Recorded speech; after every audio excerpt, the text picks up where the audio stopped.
Now, Alpha Geek Media is trying a little thing today where I don't have to put in the URL. We'll see if it works. I just clicked the return. Have you seen the show Documentary Now? I have. The one with Fred Armisen? Fred Armisen and Bill Hader? Yes. I've seen like 3 of them. Have you seen Sandy Passage, The Grey Gardens? No, I've seen the Blue Jeans or Junction or whatever, or the committee, the Blue Jeans Committee, the one that takes place where in Iceland where everyone tries to do an Al Capone day or something. Yeah. And it's on Netflix now. You need to watch it. It's really funny. What's the documentary called? Well, Documentary. It's called Documentary Now. It was done by Bill. And it's on Netflix now, and it's a documentary. It is. Okay, so they are documentaries, but they're 30-minute faux documentaries. There's more than one? Third base! Featuring Bill Hader and Fred Armisen, and were either written or produced by Seth Meyers. And they all kind of take off on either a documentary style or a specific documentary. The Sandy Passage one is a spoof of Grey Gardens, but it is exceptional. And I talked about it on Twitter, and the editor followed me, and I was very happy. Nice. All you have to do is talk about nice things. Yeah. Talk about things nice, and the creators will contact you. Positivity. You ever have one of those people that all they say is negative? Keep those people away. Don't play yourself. Major key. Major key. Stay away from they. It's all good advice, man. It is good advice. Also, I love, you know who loves DJ Khaled? Who, besides me? Athletes. Oh, yeah. There was a big, now, like, so Syracuse is unexpectedly making a run in the NCAA Final Four. And Carmelo Anthony literally just gets worked up about college basketball and yells DJ Khaled platitudes like to television, and gets That's awesome. Recorded by his wife Lala. All right, we're about to start. Here we go. You guys ready? I want us to do the tech news, so we're gonna do the tech news. One person can't make a difference. But all of us together on Patreon, we can. Daily Tech News Show relies on your support, and every little helps. Please give generously. dailytechnewsshow.com/support. This is the Daily Tech News for Thursday, March 31st, 2016. I'm Tom Merritt. Joining me today, Mr. Justin Robert Young, host of Night Attack, Weird Things, Politics, the Jury Podcast, and more. Not Jury More. Just Jury Podcast and more. How are you doing, sir? Man, I really feel like I should add some podcasts. I feel like I'm getting light, you know. Also, Hotline Monday, big new podcast with me. Don't forget. Live every Monday at 5 p.m. Eastern time, and a great episode, if you've never heard it to start off with, is our Batman vs. Superman episode. But that's not what happens now. What happens now is we review the tech news. And we start with the headlines. Microsoft announced that Xamarin, that's with an X, so maybe Xamarin, it's Xamarin, will be included in all versions of Visual Studio, including the free Community Edition. If you're wondering what Xamarin does, it allows developers to use .NET and C# programming languages to build applications for iOS and Android. So in other words, if they're used to using C# or .NET to build their Windows apps, now they can keep doing that and then turn out some iOS and Android apps. Microsoft will also open source the Xamarin SDK over the next few months, releasing them on GitHub. Microsoft bought Xamarin a while back, and so it's no surprise that you're able to do this.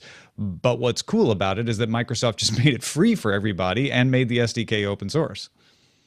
You know, we're going to get to another big Microsoft topic when it comes to relying on people to, create their platform or make their platforms bigger than they are. And in fact, you could sum up their priorities as developers. Yeah, I mean, it is the developers' conference.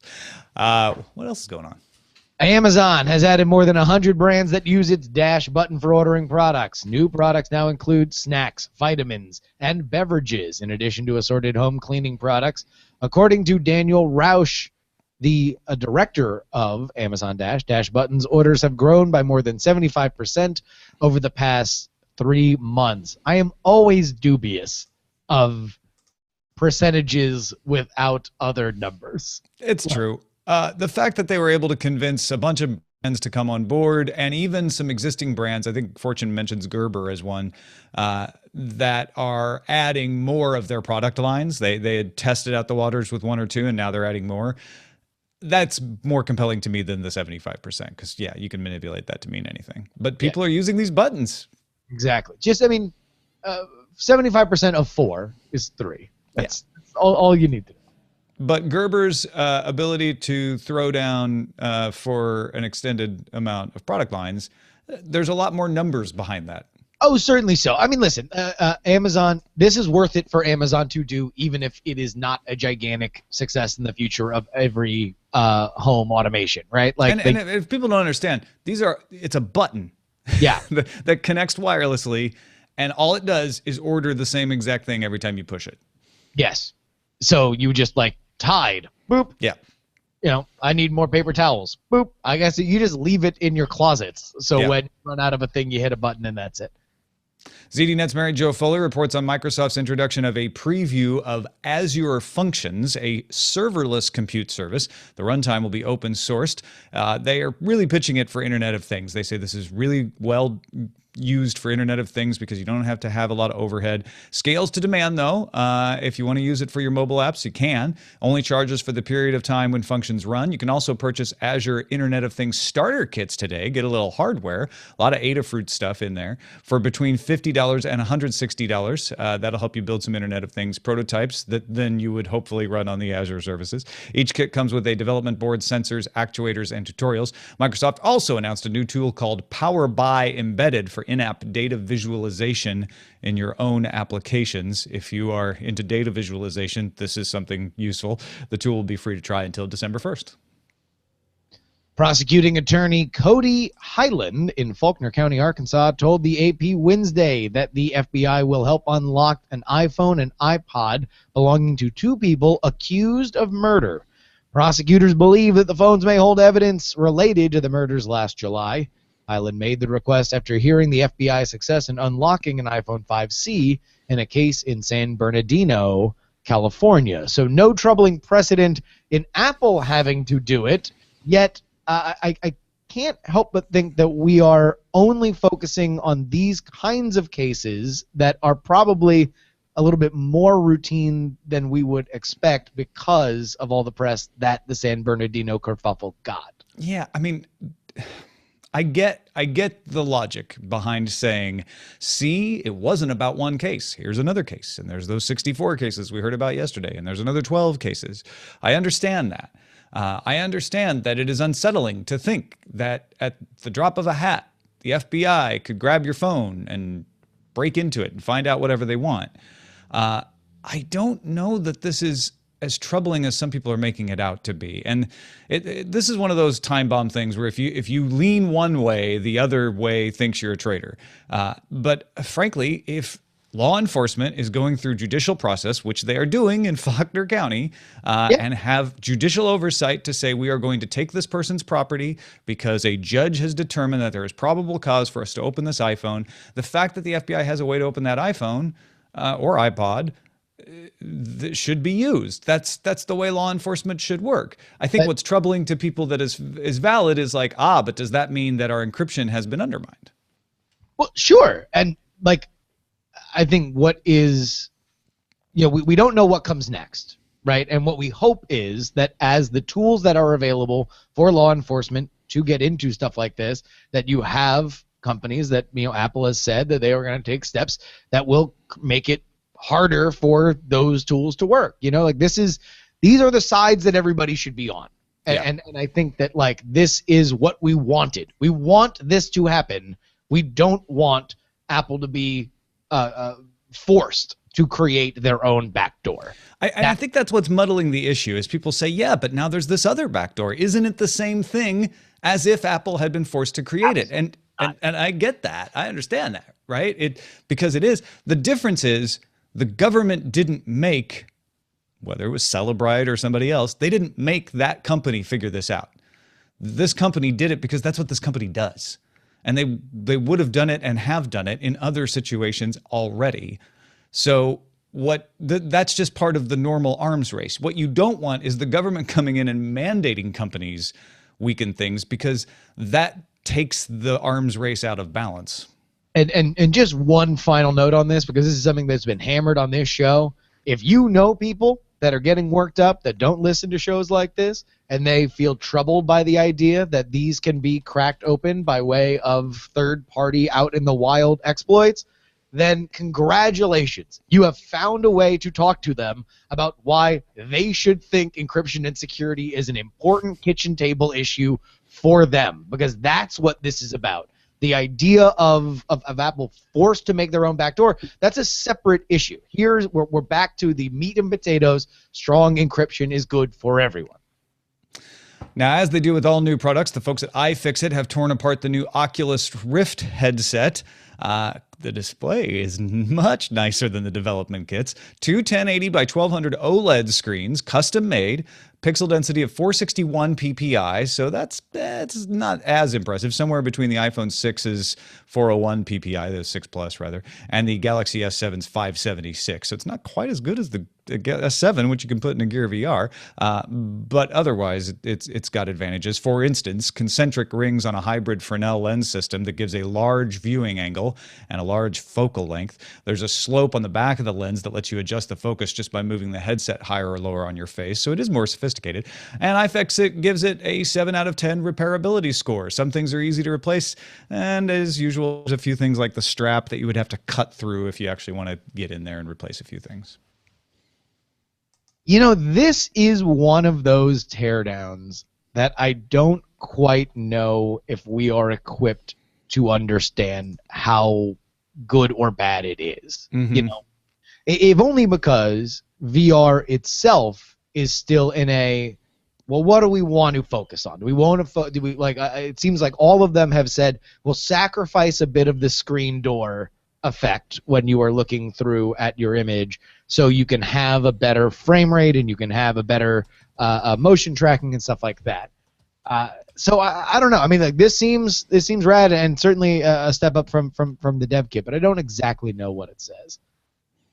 Yeah, I think what's interesting about it is that we are seeing what it is compared to the development kit, but we don't know how big of an effect that has, right? And we can see what it is compared to the Gear VR, for instance. We don't really know what the big effect is that in road test terms, right? In the actual going out and using it day to day. I think that's fair to say. The repairability, though, that's a solid score. That's something iFixit does very well and doesn't really matter how it's used. So yeah, no, I agree with you, but there's still some valuable stuff in there. Oh, certainly so, certainly so. Square Enix announced Wednesday that Final Fantasy 15 will come to the PS4 and Xbox One on September 30th. This is the current name of the game, announced in 2006 as the Final Fantasy Versus 13. A final demo is available now on both platforms. A mobile game for iOS and Android called Justice Monsters 5, a feature film with the voices of Aaron Paul, Lena Headey, and Sean Bean, and a prequel anime series called Brotherhood were also announced. Special edition packages are up now for pre-order. Of course, the favorite term of gamers worldwide. Pre-order. I am to Final Fantasy as most other people are to Doctor Who with me, and you. We're both fans of Doctor Who, but there are fans out there, people out there, even Scott Johnson, who's like, well, I haven't really watched it, I don't quite understand. And I say it exactly this way because those people don't hate Doctor Who. They're just like, yeah, I've been wanting to get into it, and I just never have. Final Fantasy is one of those things. I saw the movie, I've played a couple of the games, but I've never really been drawn into the universe. At the same time, I have sincere respect for the people who are super excited about this news. Certainly so. You know, I mean, Final Fantasy has always been, one of the most enduring franchises ever. Personally, I kind of lost it as I sort of, took my own path away from regular video game playing when it sort of made its way outside of the 8-bit realm. But I think, listen, it's a very, very impressive. Rarely do you get a video game franchise that's not tied to a manufacturer that has the longevity that Final Fantasy has. California Assemblyman Mike Gatto proposed legislation that would require ISPs to let customers cancel online. Gatto's bill says, quote, if a cable or internet service provider enables an individual to subscribe to its service through an internet website, it shall also enable all of its customers to cancel their subscriptions through the internet website. So they're actually not legislating you have to cancel online. They're saying if you let them subscribe online, then you have to let them cancel online. And it is being called Ryan's Law, after our friend the Ryan Block, who of course famously recorded his attempt to cancel Comcast cable when they were moving a while ago. He's referenced in the press release about this. He's even quoted in the Ars Technica article. Quote. Yeah. Who was apparently putting out the fire set by DTNS contributor Veronica Belmont when she was lighting up the same person. And so what you heard was Ryan coming in and cleaning up the mess, which is telling considering how tense that conversation got as it dragged on and on and on.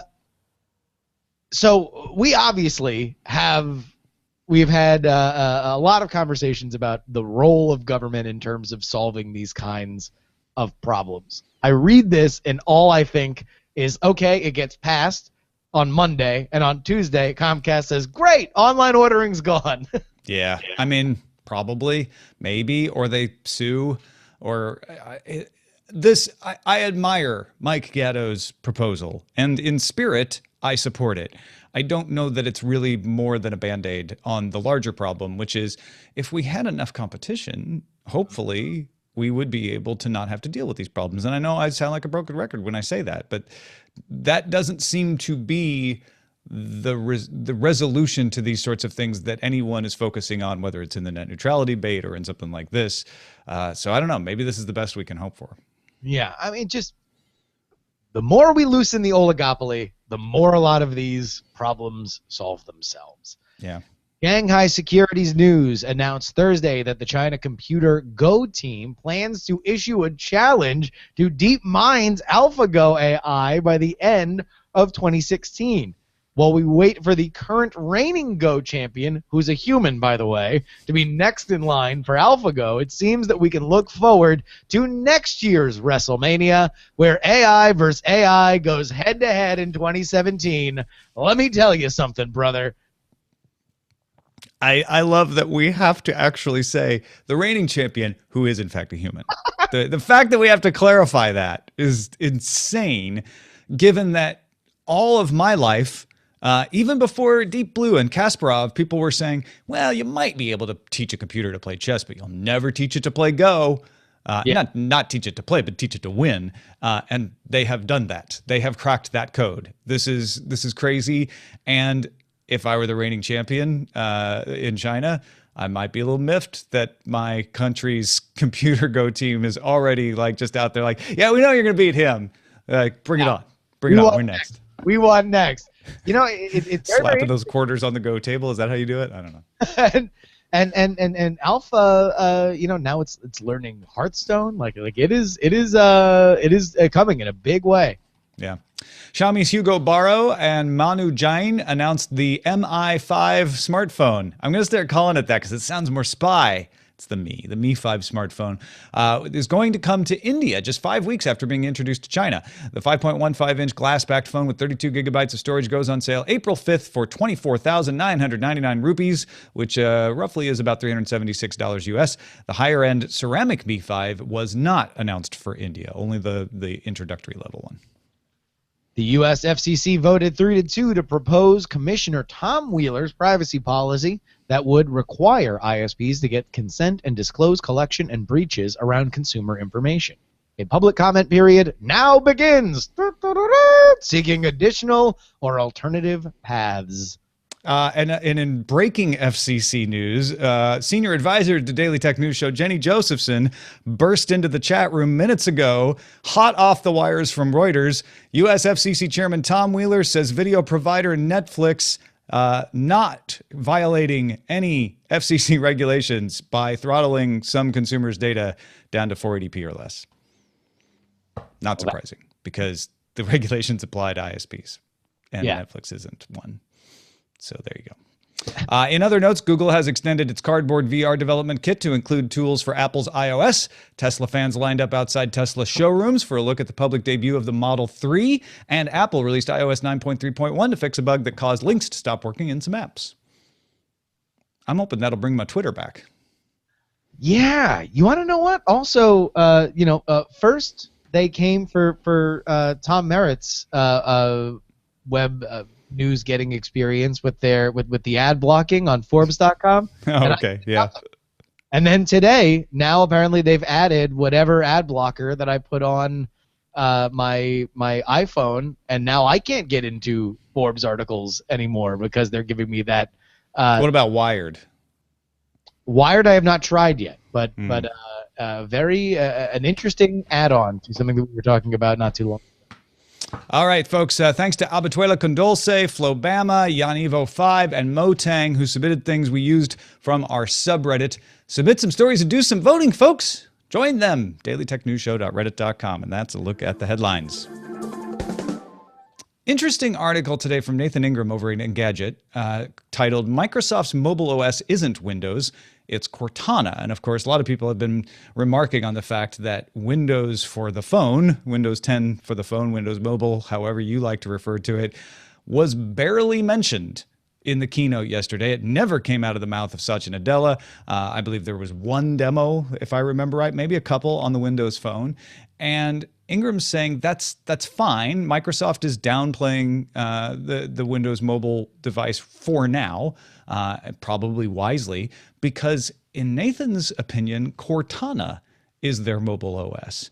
Now, you can't make Cortana your default vocal assistant on Android and iOS, but it is there, and it is available on 270 million PCs now by default, and it's available on laptops and tablets that run Windows 10 as well. There's also the Cortana Intelligence Suite, which is made up of two parts, the Microsoft Cognitive Services APIs that let the computer understand humans, and the Microsoft Bot Framework, which we talked about yesterday, letting developers and companies create and manage bots. Those apps can be integrated, those frameworks can be integrated into apps conceivably on any platform.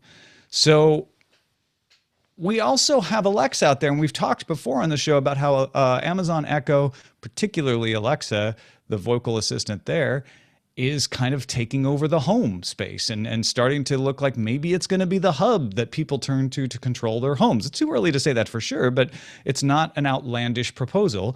And of course, there is an Alexa ASK that allows you to incorporate the Alexa voice services into your apps on multiple platforms.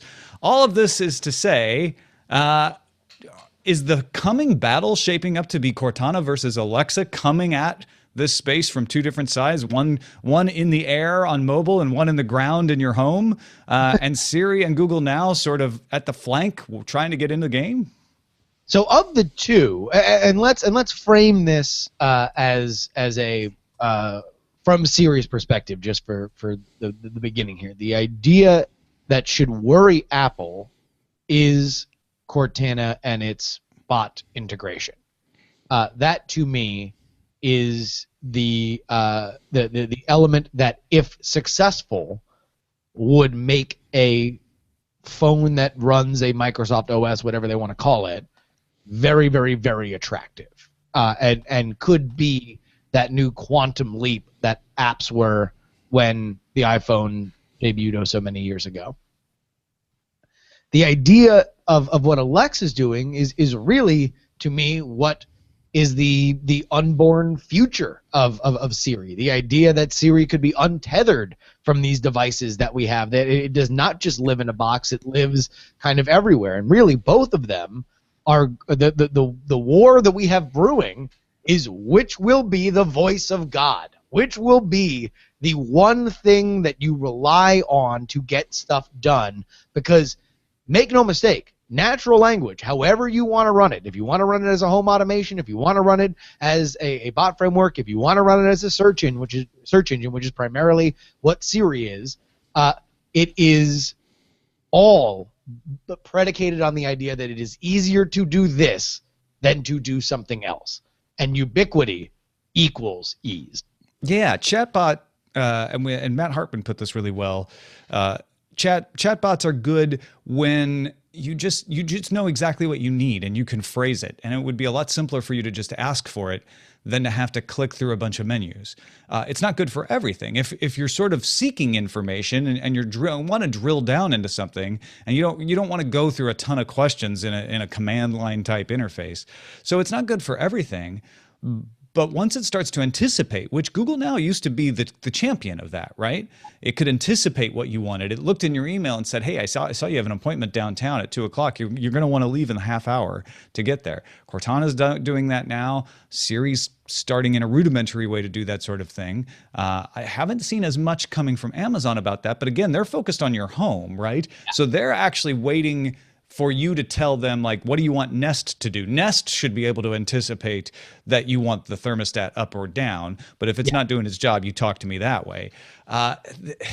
It becomes a situation where you no longer have to, you don't have to think about what app you want to launch to do something. So let me ask you this, because when I was reading this article about the idea that the Windows mobile OS would be Cortana, it brought me back to many conversations that you and I have had about your frustration with the app universe and the idea of siloing usability and your beautiful dream of a richer web that would be able to connect things more seamlessly than putting effort into putting stuff in silos. And when I think about the idea that there is just this blank page for which the world can pour into on any different levels, I can't help but think that this has to be something that excites you greatly. Or is it the horrid nightmare that is the worst case, right? The problem that I've had... As you get older, Tom, you find that the line between the two is... It's such a thin line. The worst case, the reason I don't like the app ecosystem is not because I hate apps. I think apps are great. It's just that the way they've been implemented, especially on mobile, takes away a lot of the advantages of the web. The web was anybody can link to anything, anyone can share anything, and the things that work best get the most juice and survive. And in the app ecosystem, it's about, well, there's Apple controlling the store, and in a less strict respect, Google controlling a store, and you have to play by their rules, and each app is isolated from the other. And yeah, they can launch each other if they want to play together, but it's not like the web where that's actually the de facto reason for the system to exist. So I've always been hoping for a swing back to that open platform. If this is a wave that we are going to, it's both the best of times and the worst of times. It's the worst of times because these are monolithic companies saying, we are now the internet. Amazon Web Services is the internet for Alexa, and Cortana is powered by Azure, and we have everything in our house, and you go through us for everything you want to do. But in some respects, it's so huge that to be effective, it has to almost act like an ISP in a way and say, but we will allow you to access anything out there.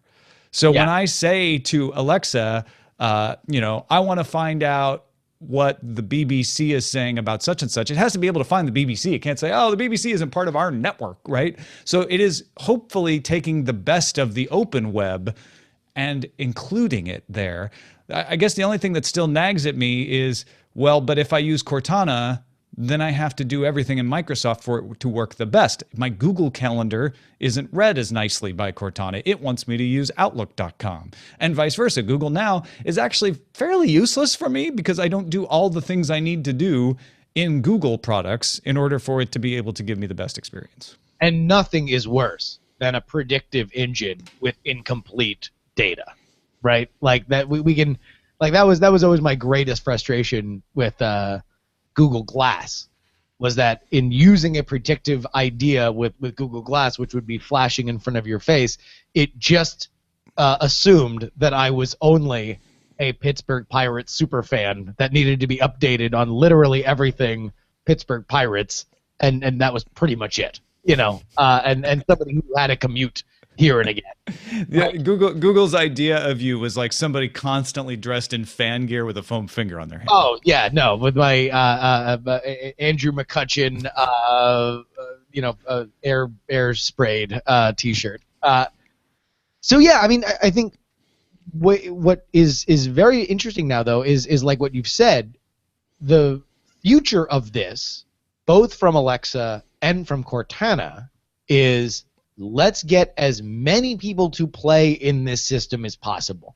Like you can't do it if it is not robust. If it is not, you can't have the chatbot to end all chatbots unless it can pull from the world's information. Because like we said, like, incomplete information is the death of all this stuff. I wonder now if you're in Cupertino, they have never been shy about being third or fourth or fifth to the dance, but they're going to have the prettiest dress on. Yeah. Like, Siri seems to need to have a big update in what it is, or what's the point of doing it if it's just going to be an internal search engine? And I think this autumn we will see bigger Siri capability. The difference is that Siri will always exist in iOS only. You won't see, like you see a Cortana app on iOS, you'll never see a Siri app on Android. Now, I have just guaranteed that someday you'll see a Siri app on Android because I said it that way. But I mean, they got Apple Music, right? Like, yeah, I mean, it's possible, I guess. But I get the feeling that Apple's very protective of Siri and they don't want to unleash her. That would be very telling. Let's put it that way. I should backtrack my never and say that would be very telling about the state of things if Apple did put Siri on other platforms. And it would be another pointer to Nathan Ingram being right here in that these are the new platforms. And if you try to isolate it with your hardware and your OS, you're going to lose because people are going to be living in their assistants in the future. The way the shell account has now become such a thing that Microsoft doesn't even feel threatened, including Bash in Windows 10. Eventually the operating system may go that way. That's crazy talk, of course, but stranger things have happened. Crazy like a Fox talk, maybe. Well, yeah. I mean, if you had said, by the way, the Linux user space will be integrated into Windows someday to someone in 1999, they wouldn't have even laughed at you. They would have called the psychiatric hospital.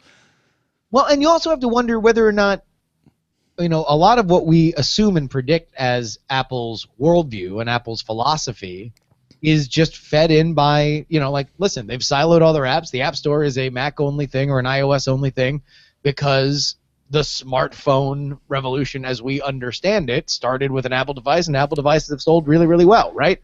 Hold on. I just thought of something, and it's not exactly related to what you're saying, so I apologize. But it occurs to me that machine learning platforms from many places, including Google and Facebook, have been open sourcing themselves to allow people to do more development on machine learning platforms. It occurs to me that Microsoft's plan is to make things more open all the time. What if the reason we're not hearing much about Windows Phone is in the future, the one thing that Windows Phone will become is the platform that says, yeah, anybody can hook into our operating system. We're not going to limit default browsers. We're not going to limit default voice assistants. We're not going to limit anything. And we have Cortana. We have the best one. But hey, you want to use Google Now on a Windows Phone? Go for it. We'll let it be the default assistant. No problem. That would be a huge move for Microsoft to say the operating system doesn't matter. It's a fight for apps, and we're willing to let that fight happen in order to sell a few more phones and get people more exposed to Cortana, the way that you don't have browsers locked down on your PC desktop. And the reason I brought up the machine learning being open source is hopefully there's people out there already working on their own voice assistants that they could say, hey, we're not tied to any platform. And we have a great one that you could put on anything that'll allow it. Well, I think at that point, we now get into the meta of the meta and say, all right, well, yeah, I want that phone that can do anything, but now I want this specific recipe that is preloaded that I don't have to think about mixing and matching everything because, by and large, the vast majority of smartphone owners are not going to want to tinker and customize and find the exact right thing. They just want the phone that has all the cool stuff, which is an amazing idea that we could find, celebrity chefs, quote unquote, that mix the exact phone that you want, or celebrities putting their name on a concoction of this voice assistant, this email, this stuff that is preloaded onto a phone that is completely without borders. And I would love that to happen. My guess is instead we'll have a lot of these assistants that try to be open to an extent, or in Apple's case maybe remain fairly restricted, and everyone will be a little frustrated with them, except those people who commit to only living in the ecosystem. And those people will rave about how great they are. Oh, and lo, they will populate the comments of any article that either mentions them or their rivals. So there, we're calling it right now, folks. Alexa fanboys, Cortana fanboys, Siri fanboys, and Google now needs a name, don't you think? No, they do. I mean, well, to humanize it a little bit, because Google. I don't know how much I trust Google. I love Alexa. Siri, I've known forever. Cortana, listen, I got friends that really like her. Google, I got issues. Sometimes I like Google, sometimes I don't. Maybe you call it Lergay or Sari. Sari, that'd be great. Or Brion. Never mind. Jeremy's pick of the day is Zencastr.com. There's no E at the end of Zencastr. There is at the beginning. Zencastr. Remember when we used to kill all the E's? I know. It's kind of retro. I like it. Zencastr is a web service that records the audio locally and uploads automatically through the browser after your show is finished. He's talking about podcasting, the host of the session gets a separate audio file for each person in a folder in their Dropbox account. The service also has the option of creating a mixed version that has basic noise reduction and compression applied. Getting a guest to use it just requires sending them a link and making sure they have the microphone selected. We use it with Skype and Hangouts, but there's also a built-in VoIP service that works pretty well in our limited testing. Zencastr is currently in beta, but the developer does plan on charging $10 or $20 for different tiers once it's released. Works in Firefox and Chrome, but Jeremy says it works best for him in Chrome. That's Zencastr.com. I have tried, actually, Ms. Belmont has made me try a few of these, and they have never worked as advertised. So I'm happy to see that one is working for Jeremy, and I don't know, maybe we'll try it out. I remain skeptical. I had a conversation with somebody at a well-known technology company, for which I will not name, that was ranting and raving about how much they would love if their engineers put their muscle behind a best-in-class podcast recording app that would do a lot of this automatically. Because you got to figure, I mean, it's not... this has always been a mushy middle solution, and there have been, I mean, we're old hands at this, now, but all you got to do is, Well, yeah, but this has been the beautiful dream since the second Bush term, right? This is a real old problem that has never had a great solution. It's interesting how you can get around the Bush Jr. thing by saying second Bush term, because there's only one President Bush that had 2 terms. Shots fired at HW. Send your picks to feedback@dailytechnewsshow.com. You can find more picks at dailytechnewsshow.com/picks. By the way, first election I ever voted in, 1988, voted for George H.W. Bush. There you go. Messages of the day. Jeff and Karen wrote in and said, hey, regarding Amazon opening a centralized location in Kansas, it does seem like a good idea to pursue, but it thought it would be important to add that they just closed a larger warehouse in Coffeyville, Kansas a year ago that had been in operation since 1999 and once employed more than 1,000 people. Coffeyville is about 2 hours south of Edgerton, where the new Amazon warehouse is going in, has a population of 10,200 versus Kansas City's metro 2.5 million. The recent announcement also drew ire against the governor over the jobs created because they got rid of a bunch bunch of jobs, so they're not really created if you get rid of a bunch and then add them again. Also, it's not so much that Kansas has cheap labor, more that the cost of living is lower here. That said, I'd expect average wages to be higher in the greater Kansas City area versus Coffeyville. This may have been a political move as much as it may have been a logistical one. So good perspective on there from Jeff and Karen. You still got the advantages that Big Jim was talking about being nearer to the rail line and that sort of thing. But yeah, good. I like having people on the scene saying, well, hold on a minute. There's this other fact that you need to consider. We also had an anonymous Microsoft person write to us and say, well, wait a minute. I feel like they did address what Tim Sweeney was complaining about. And he sent me the paste bin that Tim Sweeney tweeted, where Tim Sweeney actually logged the keynote yesterday for any mention of open systems. Still no word from Tim Sweeney how he feels about those announcements. But our anonymous person wrote, Microsoft specifically said that in the anniversary update, UWP apps can be installed with a simple double click. You only have to do commerce through the Windows Store if you sell the app or game through the Windows Store, just like other platforms. And of course, there were mentions of other third-party stores will be allowed. Still waiting to find actual documentation online posted about this. The store has some documentation that went up yesterday, but nothing about the change in default or how the third-party stores would work, or particularly if a third-party certificate would be able to be used to sign your items there. But a good inside, but good other perspective on this. And from S. Napier in the tech news, he says, in the tech news that virtually no one here cares about, Mobotics Vision Systems, a high-end security camera company, has agreed to sell 65% of their shares to Konica Minolta. That is a big shift since Mobotics is a German company, and they use that as a fairly large selling point. So they'll now be foreign owned, so to speak. And that is a look at our messages. Justin Robert Young, thank you so much.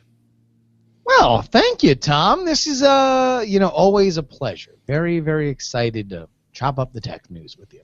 Well, you do a good job with it. I always enjoy it. I hope we made some people think today. Where can they find more thought-provoking Justin Robert Young content? Thought-provoking. Well, you want to know what? Here is a great batch of thoughts that you can provoke, is getting together with your friends and playing a card game called The Contender. The Contender is the game of presidential debate. You can find it at thecontender.us. We have some very exciting 2016 expansions that are available for pre-order now, but you can also pick up the base game itself. We are very, very excited to roll everything out, and we got some fun videos and stuff on the way for everybody. So follow us at Contender Game on Twitter or facebook.com/thecontendergame. It only gets more fun to play as we get closer to Election Day. Yeah, I feel like we've actually been helped by the fact that there are less real debates happening. I think intuitively we thought like, oh, it's great. There'll be debates happening. People will watch them. But then I think like the weirdness of this election and the repetitiveness of the debates, I think, kind of hampered people's enthusiasm. Now we're free from the debates. I think everybody's very excited to kind of dive into the minutia of the political machination. Go and do it. Thanks to everyone who supports the show. DailyTechNewsShow.com/support. If you would like to make sure this show keeps going, Patreon.com/DTNS to specifically back us on our Patreon. And of course, the cost-free way to support the show is to tell somebody about it. We've gotten some great reviews from folks recently over in the iTunes store specifically. One from O'Kiki's from the Netherlands, one from a non-reviewer in the United States who said we were objective, insightful, and innovative. Thank you. And Butane 2010 from the U.S. gave us 5 stars. So thank you to everybody who is supporting us in whatever way you can. Yeah. I like it. I think it's great. That is it for us. Our email address is feedback@dailytechnewsshow.com. You can give us a call, 512-593-2459. Catch the show live Monday through Friday, 4:30 p.m. Eastern at alphageekradio.com and diamondclub.tv. And visit our website, dailytechnewsshow.com. Tomorrow is April 1st. But we will be here with Darren Kitchen and Len Peralta. Talk to you then. Not kidding. This show is part of the Frog Pants Network. Get more at frogpants.com. Diamond Club hopes you have enjoyed this program. Scott's always so serious in that. He's such a fun dude. This one I like better. You like this one? I do. Information about this and other shows, visit frogpants.com. Audio program so good, it's like you're there. Diamond Globe hopes you have enjoyed this program. He's an excellent Foley artist. Titles? Titles? I thought you'd never ask. Well, the top is Ryan's Law, followed up by 75% of 4 is 3. Will this DTNS be your Final Fantasy? Sounds like a Billy Ocean song. Okay, Get Skynet. out of my cast. Xamarin, gonna give it to you. You know that word actually just looks like a drug, like a prescription drug. Xamarin may cause cross-compatibility. It might bite you and claw at your eyes. Developers. Dash it out. Will cable block Ryan's Law? Do you have any that you like, Roger? Well, there's one that says Jenny J23 yells, "Stop the presses, but that doesn't apply to anything we've. I mean, it does, but it's Ryan's Law. I mean, my problem with calling it Ryan's Law is usually when it's like Megan's Law or something. It has to do with somebody dead. Yeah, I mean, like I this was also like the number of votes keep going up. I mean, number one, also, this is one of the things that I love the most about Tom's news sensibility is that he is always one to, and I am saying this, not Tom, to pull things outside of the Bay Area circle jerk, not only in the news coverage, but also in the coverage of the coverage, the meta inside, Super inside baseball. So it's like, listen, this is called Ryan's Law because the TechCrunch writer and friend of Ryan called it Ryan's Law. He's quoted in the thing. That's obviously a part of the reason why this came up. But it's like, and I don't want to get too into it because again, I think it's really funny and rad that Ryan's mentioned in it, right? But it's yeah, absolutely. But this dude is like, Chuck Schumer has made a career of this, of finding trending topics effectively and then holding news conferences and introducing legislation based on things that people know about. So it's like, I don't know whether or not, it's really great to be like, oh, it's Ryan's Law. Because like you said, Tom, it almost devalues the idea that most of the time this is used, it's for some horrifying thing. Yeah, it's a horrid tragedy that happened to a young girl or something. CortanaOS is pretty good. I like that. There was something with something God. Who will be the voice of God? Let me see. Oh, Cortana will be the voice of God. Which will be the voice of God? Which will be the voice of God? Which none. Silverblade had no votes. I will vote for it. None shall stand before us. We could actually go with that. It has a very bound by democracy. We're here to represent it, not practice it. We're a republic. What was it? No, that was a line from Crimson Tide. Oh, okay. Where he says to I don't remember any actor's name. It's so bad. What the should guy we call talks it, to the other Justin? guy. I have to put a name in right now. For what? Oh, for title? Yeah. Yeah. Which will be the voice of God? You in, Justin? Yeah. No, I like that. All right. Do I?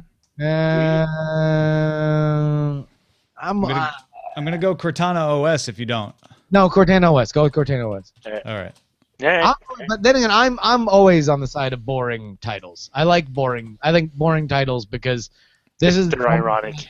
I think that funny titles are funny. Like as soon as you hit return and make it the title, from then on it goes through an entire life cycle of being a useful thing where people can remember to find things. Hey, and that's why that's the beauty of DTNS having different contributors every day. Thursdays can have the character of boring titles. The people go, you know what I really like about Thursdays? The boring titles. Boring ass titles. You can always tell it's Thursday Because there's some boring titles going down. because there's a title that I know exactly what the show is about. When I want plain mayonnaise on top of my vanilla ice cream wrapped in a cone of white bread, this is Thursday. Cone of Wonder Bread. Can I get the Wonder Bread cone? Thanks.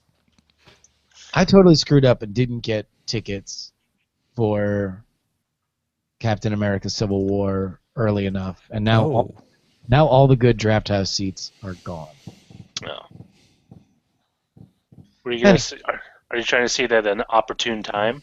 This is a segment I like to call Relatable Problems. Man, there was a guy, it could have been a girl, I don't know, dressed up as an Easter bunny at the farmer's market on Sunday. And I got the best, like I was just taking a Snapchat of it just because.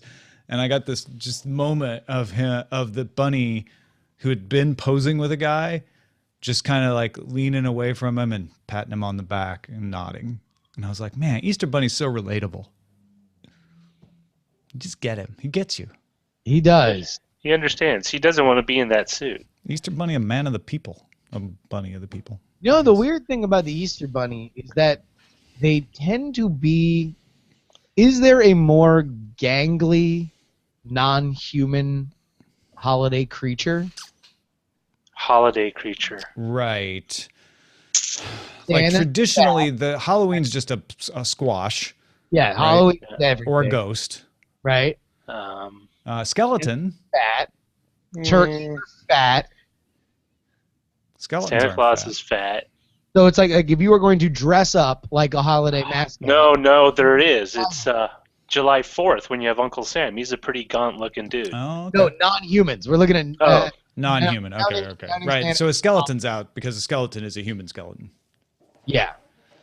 No, because you'd be an animated skeleton, and at that point you lose your humanity because you're being controlled by presumably It's dark pretty gangly then. Yeah, but that's like...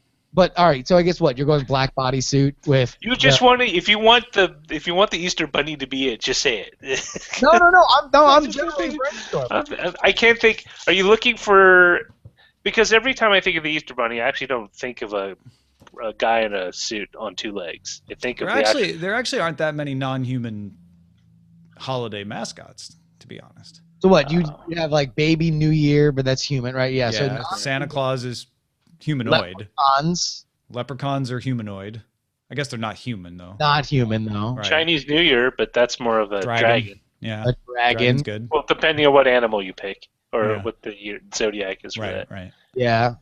You have a Guy Fawkes Day. That's British people. They're not human. That's a guy. I mean, that's literally the guy. And a fox with his teeth. And a fox. Can we push to make a fox the mascot of That's Guy what I Fawkes used to Day? think it was when I was in grade school. Guy Remember the 5th of November and tip your fox. Yeah. Remember the fox of The fox of November. November. I mean, they did with Robin Hood for Disney. They should be able to do it for him.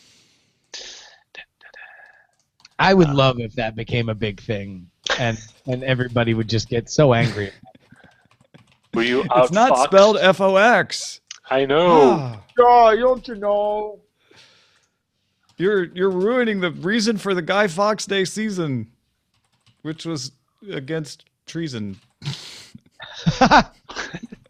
4th of July bald eagle, maybe? The reason for the treason. The bald eagle. I remember there was Uncle Sam for the '84 Olympics, but he wasn't. That wasn't a holiday. Oh, the eagle. Yeah. Yeah, Uncle Sam. He was our mascot. I think that was the only one, at least in the U.S., that I think made money during the course of the event. Thought it was the Salt Lake City one made money. Did it? I thought that was a whole But the controversy. LA It one was still like- lost money. well, no, I thought the LA one made money because they didn't have to build any of the venues. They were already built for the previous Olympics that they did in the 30s. Scott Right? always says that the Salt Lake Olympics ended up making money, but Cost of the Olympic Games. Profit and loss. 1984, the Sarajevo Winter Olympics made $10 million. The Los Angeles Summer Olympics made $250 million. The Calgary Winter Olympics made $32 million. The Seoul Summer Olympics made $300 million. Barcelona Summer Games made 10. The Atlanta Olympics made 10 million. And the Salt Lake City Winter Olympics made 101 million. And that covers the costs of overhead of building the stadiums and employee and all. Yeah, it was total cost for Salt Lake was 1.2 billion. Taxpayer breaks were 600 million, and it made 101 million. And it notes here in Wikipedia that additional security costs were incurred in the wake of the September 11th attacks. Mm-hmm. Oh my God, Jesus! Do you want to know what the Athens Summer Games lost? How much? $5 billion. A lot.